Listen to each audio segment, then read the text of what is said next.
Shrimad Bhagavad Gita, chapter 18, verses 5 till 9.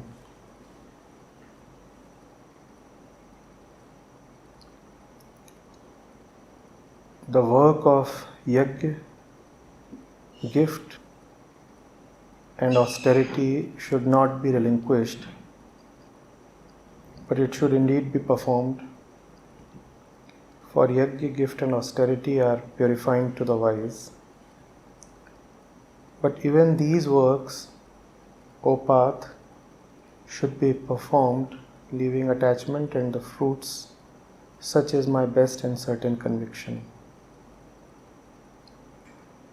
But the renunciation of obligatory action is not proper. Abandonment of the same from delusion is declared to be tamasic. He who from fear of bodily trouble relinquishes action because it is painful, thus performing a rajasic relinquishment, he obtains not the fruit thereof. When obligatory work is performed, O Arjun, only because it ought to be done, leaving attachment and fruit, such relinquishment is regarded as sattvic. Question now. Sir, namaste. It's being said renunciation of obligatory action is not proper. What is meant by obligatory actions? Is Sri Krishna talking about my social responsibilities or something else? No. First of all, the English word obligatory is not quite proper. Sri Krishna says niyat karma. Niyatam karma kuru. A more befitting word would be destined action, not obligatory action. It is not nirdharit karma, it is niyat karma.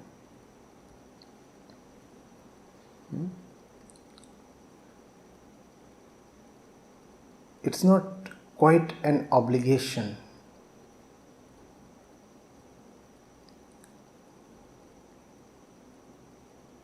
It is the only real option.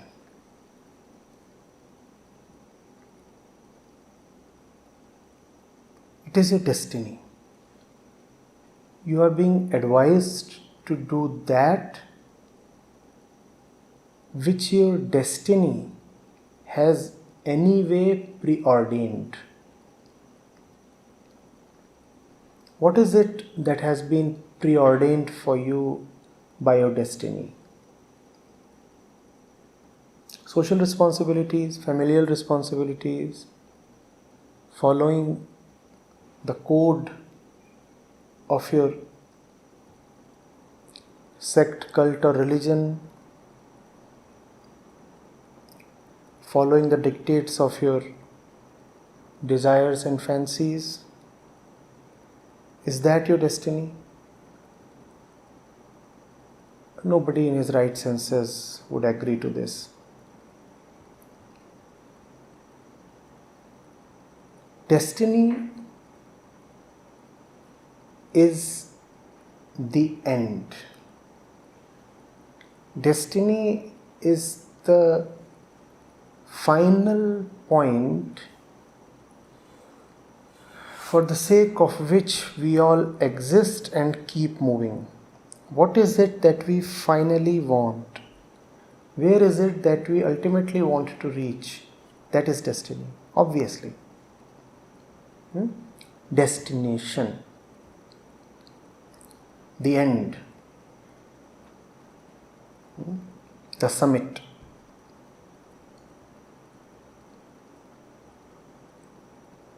The culmination.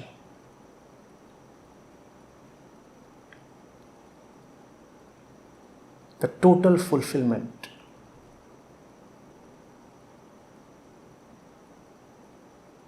absolute completion. All these point towards destiny. So what is it that we are moving towards?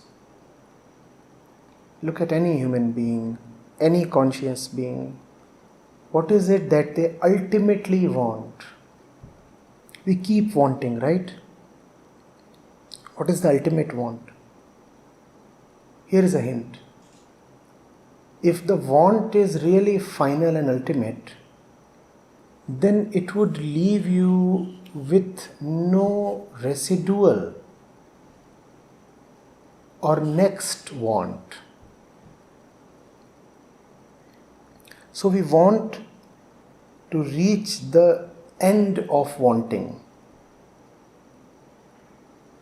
We want completion, fulfillment in such a final way that we are left with nothing to want anymore.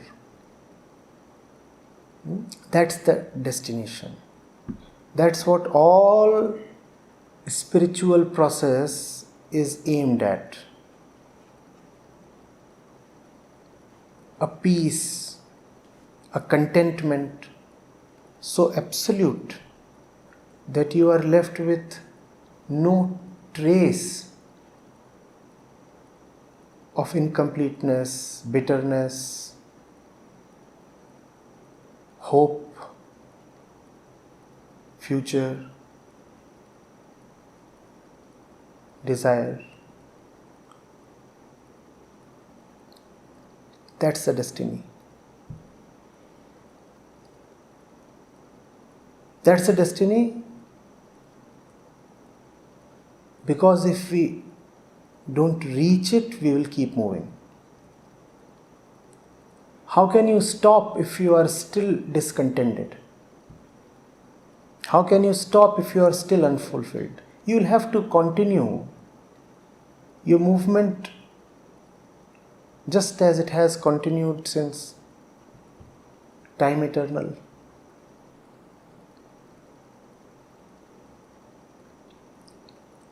So if that is the destiny, what is destined action?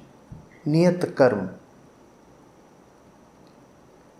Destiny is the end of all karma. Then what is niyat karma? What is destined action?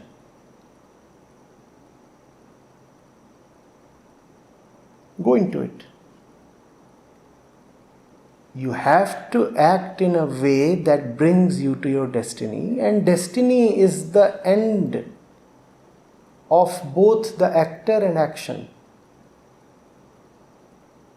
But destined action is the action that brings you to your destiny, and it can bring you to your destiny only when such action is guided by the destiny alone. You see, whosoever guides or dictates your action would make you act in a way that suits the guide, in a way that fulfills the aspirations and matches the character of the guide, right?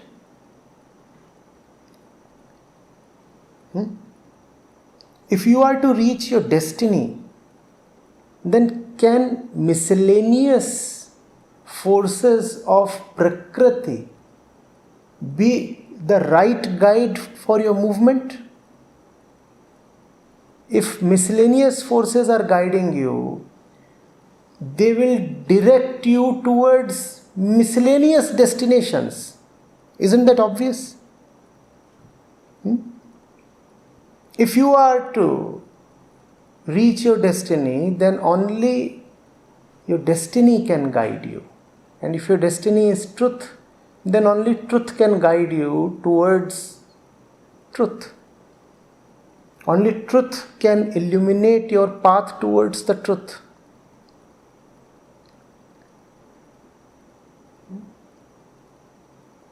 Therefore, your destined action is to get rid of your falsenesses. Act in a way inspired by the truth that you hack down the shackles of your falseness. If your destiny is freedom, then you have to act in a way that negates your bondages. That's what niyat karma is. Niyat karma has been widely and grossly misinterpreted and misrepresented.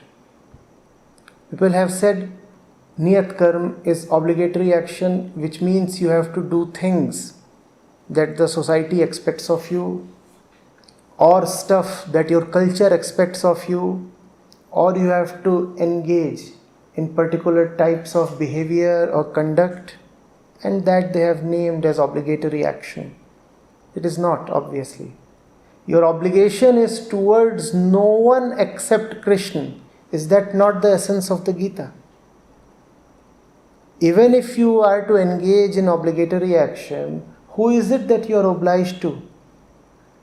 Are you obliged to the priest and the pastor and to all the runners of the society? Is it to them that you are obliged? What is it that you really owe to them? Nothing. Then how can you be obliged to them? All that you owe to yourself is your freedom. And you heavily owe that to yourself, don't you? You are indebted to yourself. That's your obligation, if we are to talk the language of obligation at all. That's your only obligation. Your only obligation, in other words, is to reach your destination. That's your only responsibility. You are not indebted towards anybody else in any serious way. Yes, there are superficial obligations and debts that you must keep settling. That's fine. But all that cannot be taken too seriously. Even if those debts are settled fully, still you would be as deeply mired in misery as you currently are. Let's say you owe a couple of lakhs to someone. Let's say there are certain functions to be performed in the family and you feel responsible for them. Right? Let's say you have to provide for somebody's education. Let's say you feel that it is very important for you to get somebody married off. And let's say that you are able to take care of all these obligations. Now, where does that put you? In a very sweet and sacred spot? Are you joyful and contented now? The one you wanted to marry off has been married off. The loans that you needed to settle have been settled. The house that you wanted to build has been built. All the obligations that you could think and dream of have indeed now been taken care of. Where does that leave you?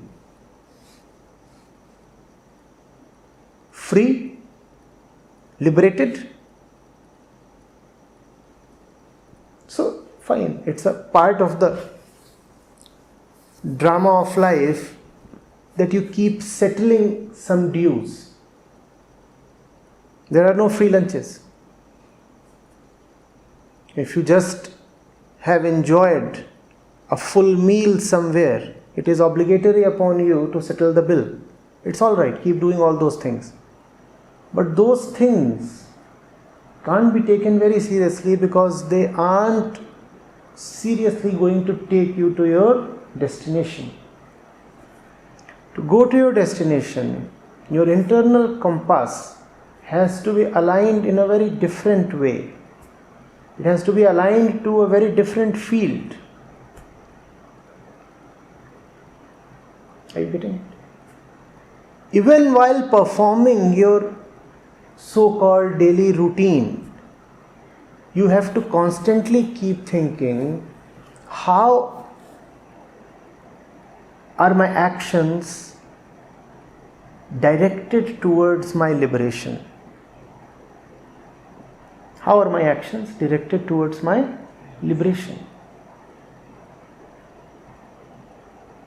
See, you cannot stop certain actions. You will get up, you will take bath, you will brush your teeth, you will have food, you need some clothes, you will talk to people, you need sleep. Right? All those things are there. The question is,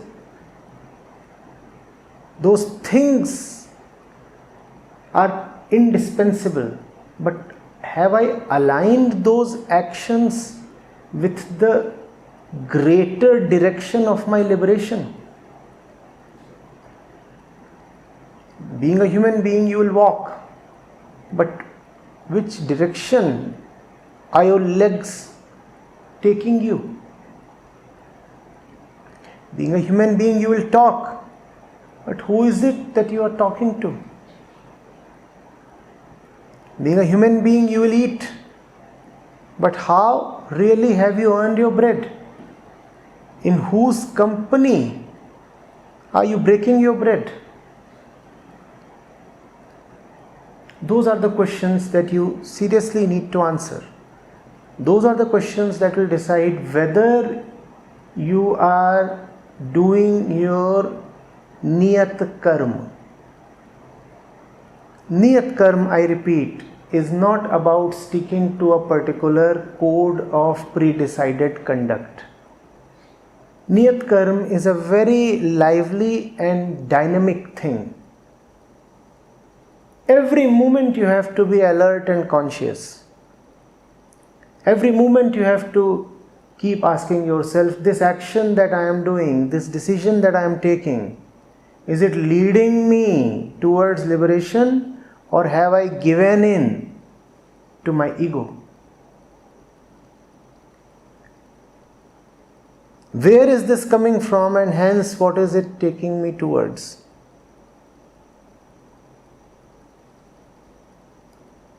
Are you getting it? In the middle of all your daily miscellaneous actions, keep asking yourself, what is the sum total of all of this? What's the net result?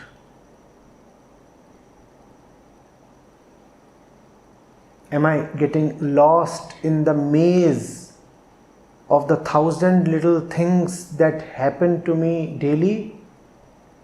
Or have I remained the insight to see what the resultant, the net resultant of my entire day is? And there are 1,000 little things that happen to everybody every day. Don't they? The important thing is to keep the resultant in mind. What's the sum total of all of this? Giving undue importance to something micro, something trivial, is quite tempting. And equally tempting is to give little importance to that which deserves tremendous attention.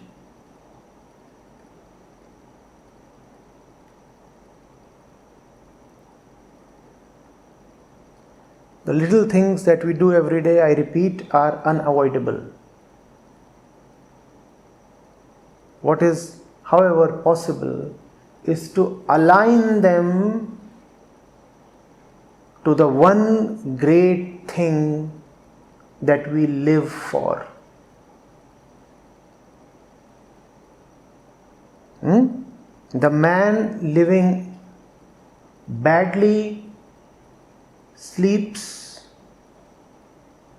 wakes up, walks, eats, talks, works, sleeps. And the man living rightly sleeps, wakes up, walks, eats, works, sleeps. They all do the same things ostensibly. Seen from a distance, apparently both are just living and acting. But go closer and pay attention, and you will find that there is a great difference between talking and talking, eating and eating, earning and earning, walking and walking.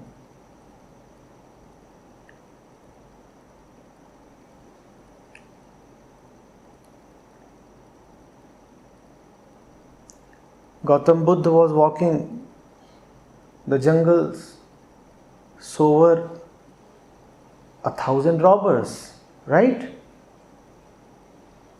And an uninitiated eye would not spot the difference.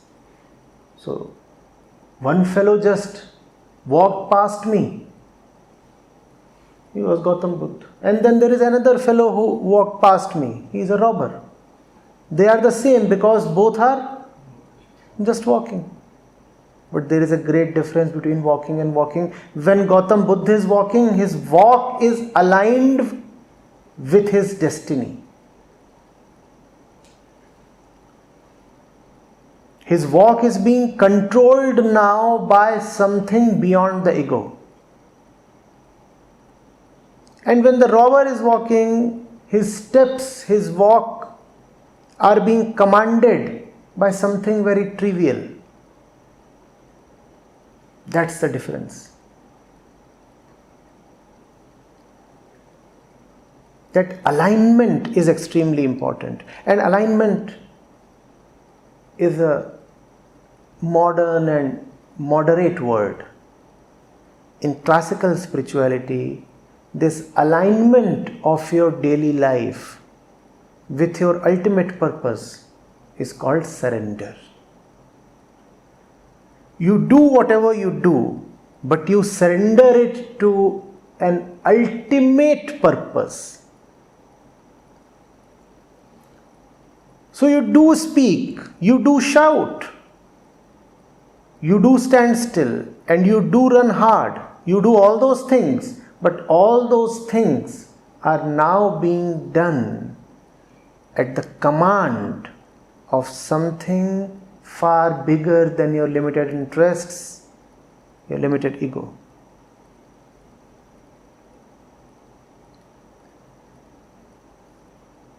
Getting it? That is called niyat karma. Never be confused again.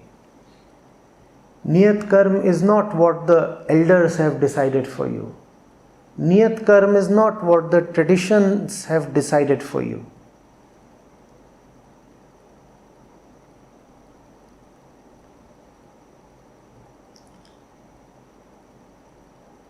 Niyat karma is that which takes you to your dissolution, which is your destiny, which is your desire ultimate.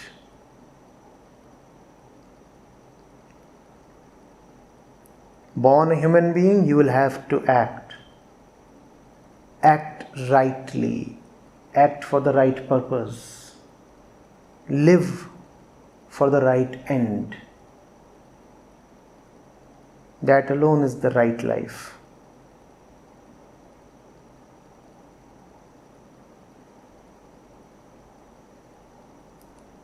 Getting it?